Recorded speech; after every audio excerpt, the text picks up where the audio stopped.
Hello everyone, আসসালামু আলাইকুম। আজকে আমি আপনাদেরকে রান্না করে দেখাবো খুব সহজে কম উপকরণ দিয়ে কুমড়ার শাক রান্নার রেসিপি। আমি প্রথমে কুমড়ার শাকগুলো ভালো করে বেছে নিয়েছি। এরপরে নিয়েছি কুচি কুচি করে কেটে। এটা যার যেরকমভাবে কাটার ইচ্ছা সে সেরকমভাবে কাটতে পারে। এটা কাটার উপরে কোনো কিছু ডিপেন্ড করে না। এটা আপনারা একটু বড় করেও কাটতে পারেন। আমি একটু কুচি কুচি করতেছি। আমার প্রায় কাটা শেষ। এ পর্যায়ে আমি কেটে নিচ্ছি কাঁচামরিচ এবং টমেটো।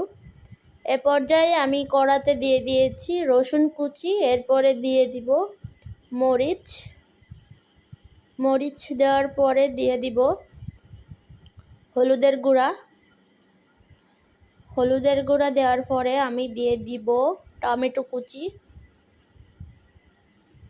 কুচি দেওয়ার পর ভালো করে একটু কষিয়ে নিব মশলাগুলো।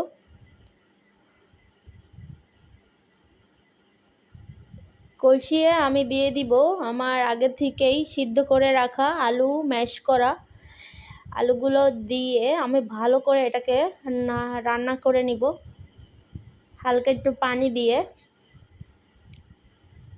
এর মধ্যে দিয়ে দিচ্ছি আমি স্বাদ মতো লবণ।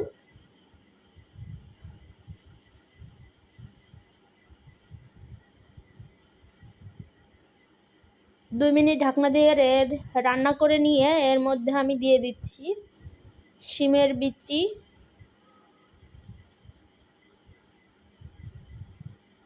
আর কুমড়োর শাকের মধ্যে একটা ছোট কুমড়া ছিল, এটাও আমি দিয়ে দিয়েছি।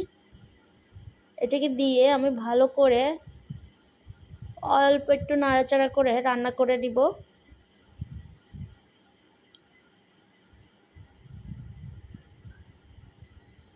আমি ঢাকনা দিয়ে ঢেকে 2 মিনিট রেখে এ পর্যায়ে আমি শাকগুলো দিয়ে দিব এটার মধ্যে।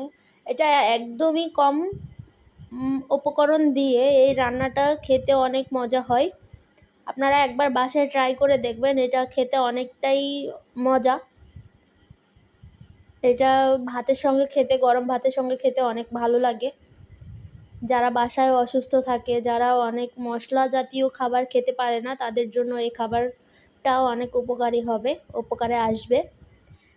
আমি শাকগুলো দিয়ে আস্তে আস্তে বাকি তরকারির মধ্যে নাড়াচাড়া করে মিশিয়ে নিচ্ছি। আর বাকিগুলো দিয়ে আমি ঢাকনা দিয়ে ঢেকে দিব 2 মিনিটের জন্য। ঢাকনা দিয়ে ঢেকে আমি রান্না করে নিব।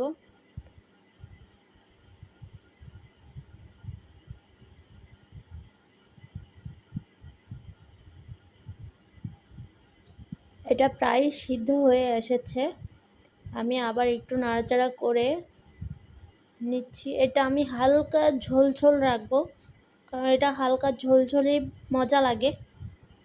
একদম ঝুরঝুরা ভাজি করে ফেলবো না আমি এটাকে। এ পর্যায়ে আমার রান্না শেষ। আমার রান্না যদি আপনাদের ভালো লেগে থাকে অবশ্যই আমার চ্যানেলটিকে আপনারা সাবস্ক্রাইব করে দিবেন। ধন্যবাদ।